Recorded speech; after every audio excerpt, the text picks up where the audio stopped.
Si j'ai un conseil, et si vous en avez la possibilité, faites votre logistique vous-même.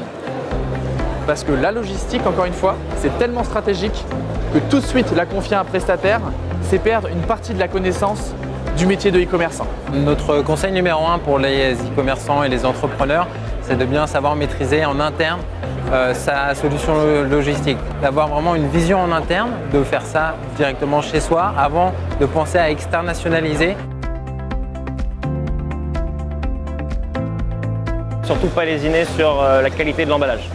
Ce qui est très important, c'est que quand on va préparer un colis ou une commande, on va devoir après expédier ce colis chez notre client final. Le client peut se trouver à 5 km comme au bout du monde et le colis va du coup suivre différentes étapes qui va l'amener à parfois faire des chutes de plus de 5 mètres. Le colis doit du coup être bien préparé et avec un consommable de qualité. J'ai dans mes équipes le service client. On a aujourd'hui un service client unique qui répond à des milliers de e-commerçants et la plupart des problèmes viennent de l'emballage. C'est de ne pas se précipiter. Globalement, c'est de savoir garder la tête froide. Il y a beaucoup d'innovations, beaucoup de nouveautés. On vous promet tout le temps la lune et des résultats mirifiques. Nous, on a une position très claire, c'est de tester, de retester, de mesurer, de remesurer. Un exemple tout bête, beaucoup de gens ont envie de mettre la livraison gratuite sur leur site de e-commerce. Nous, on a le même conseil depuis des années, c'est ayez une bonne connaissance de vos clients, ayez une bonne connaissance de votre panier moyen, de votre paysage concurrentiel. Et à ce moment-là, optimisez votre politique de frais de port pour faire quelque chose qui soit très adéquate et rentable surtout.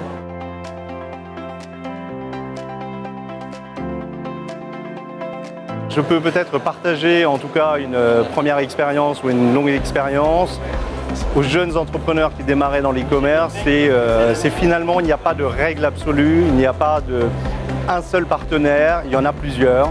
Ce qui est important, c'est de trouver le bon partenaire à un instant T.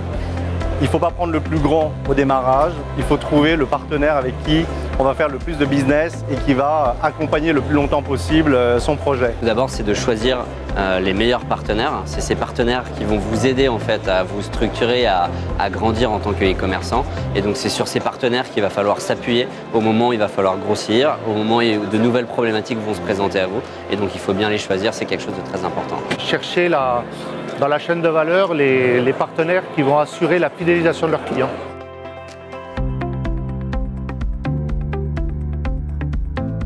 La logistique, ça évolue. Et donc, il ne faut pas chercher avec une vision court terme, une solution pour répondre à un problème. Il faut plutôt chercher quelqu'un qui a une capacité d'accompagnement sur le moyen terme.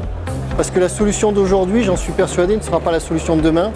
Si les volumes augmentent, les typologies de produits changent, il faut en permanence être souple, évolutif. Je pense qu'il faut éviter les modèles trop capitalistiques, aller chercher une grosse machine tout de suite de logistique.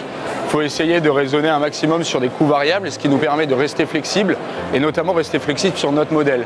Puisque quand on crée son entreprise, on a une idée un petit peu définie, mais il ne faut surtout pas s'y cantonner et rester à l'écoute des clients pour pouvoir tout de suite évoluer. Être à l'affût en fait, de toutes les innovations en termes de livraison et notamment en fait, ce qui peut rendre cette expérience sympa et pourquoi pas écologique pour le consommateur. Un conseil, c'est se focaliser sur les bonnes choses. Au début, on ne peut pas tout faire. Il faut prioriser ses actions. Mais il faut garder à l'esprit toujours le client et comment vous voulez que le client soit traité et comment il reçoive ses commandes.